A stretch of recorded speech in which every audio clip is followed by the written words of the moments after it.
Good morning everyone. Basahan tayo na ating libro, History of the Filipino People by Agoncillo and Guerrero. Kapag ako Pilipino, magbasa na tayo ng history natin.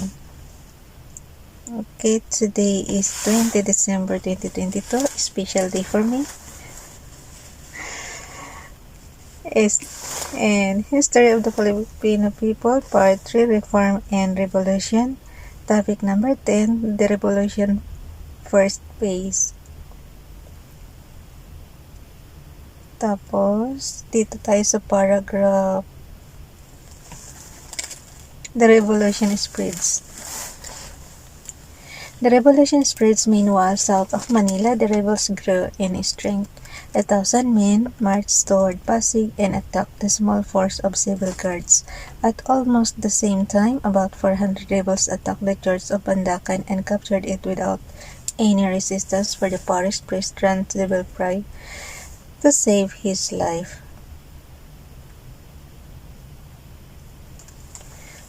Pateros, Taguig, Caloocan, Kawit, San Francisco de Malabon, now General Trias. Nobilita, San Pedro, Makati, and other towns rose as one man and pursued the Spanish enemy. Bonifacio and his men shifted the rebel attack to San Mateo, Marikina, and Montalban, which they captured but which were later recaptured by the Spaniards.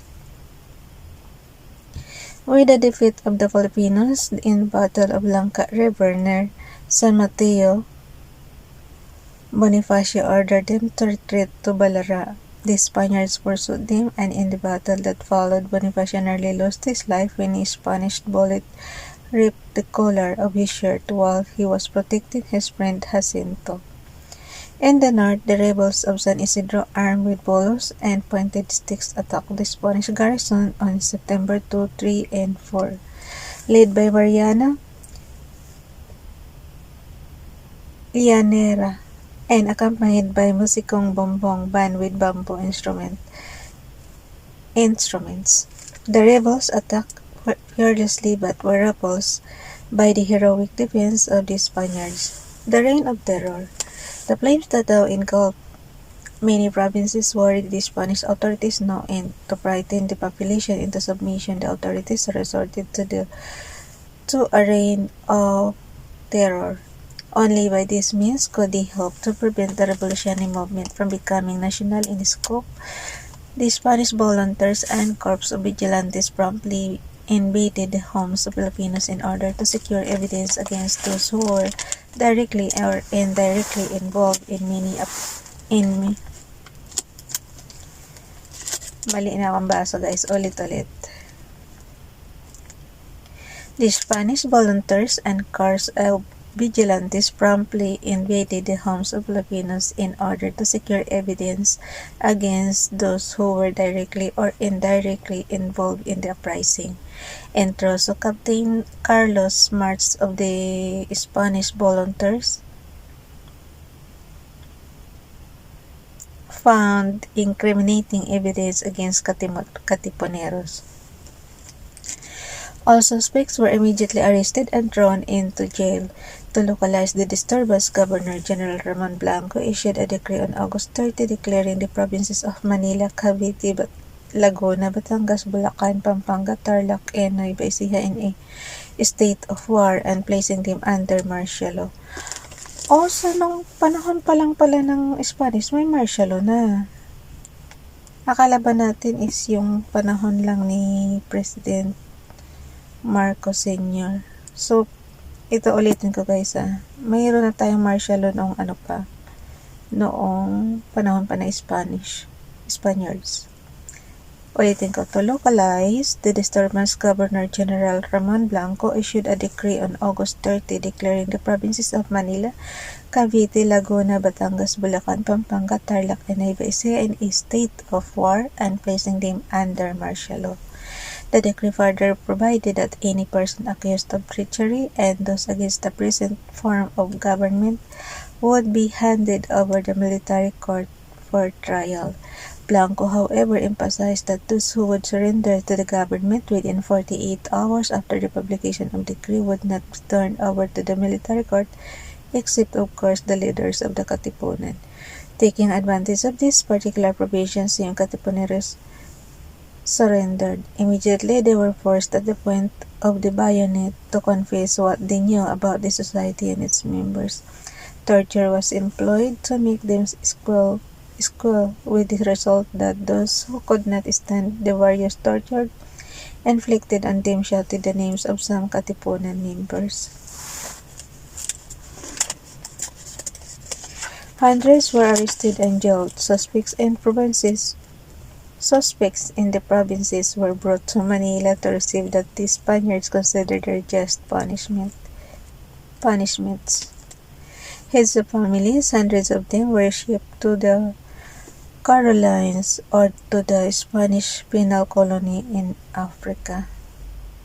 These men could congratulate themselves for not having been beheaded. Fort Santiago was so packed with Filipino suspects that many of them died of suffocation. To exact money from the wealthy Filipinos, some Spanish authorities extorted money from their victims, who, after having paid the sum, were rearrested and jailed until they paid more. In some places, as in Malinta, Polo, Bulacan, Malinta, nakatira ko dito dati. In some places, as in Malinta, Polo, Bulacan, the Spaniards massacred the people. Tortures were resorted to by the Spaniards in order to make the ignorant mass stroke. One form of torture was to hang the suspect by the hands and then have him suddenly drop to the ground. Another method was the use of an electric machine whose wires were connected to the feet or hands of the suspect.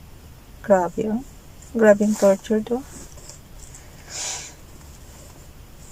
The poor man, ulitin ko yung pag-torture sa kanila guys ha. One form of torture was to hang the suspect by the hands and then have him suddenly drop to the ground. Another method was the use of an electric machine whose wires were connected to the feet of hands of the suspect. So maka-grounded ka nito.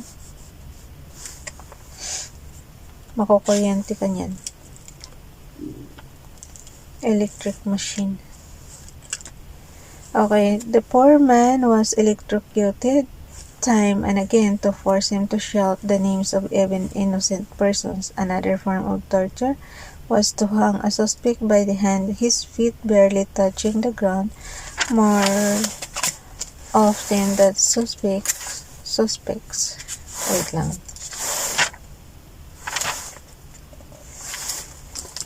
were simply shot without any trial. On September 4, 4 Katipuneros were executed at De Luneta. On September 12, 13 men from Cavite were executed. They have since been known as Los 13 Martires de Cavite. The following month, the Spaniards executed an unknown number of Filipinos in Mindanao. Grabe, man, pahirap ng mga Spanish ng araw sa atin pala. Okay, on January 4, 1897, 12 Bicolano rebels were executed, thus making them the 12 Bicol martyrs. In Calibo, Capiz, 19 patriots were shot to death, but the most infamous injustice was perpetrated upon Jose Rizal, who was executed at the Old Bagumbayan field on December 30, 1896. Ulitin ko guys ha. But the most infamous injustice was perpetrated upon Jose Rizal, who was executed at the Old Bagumbayan field on December 30, 1896. This execution, however, only served to make the Filipinos more bitter and to fight with fiercer determination. So, hanggang dito lang muna ako. Siyempre, ako ngayon eh. Birthday ko ngayon, kaya pahinga muna sandali. Bye everyone. God bless.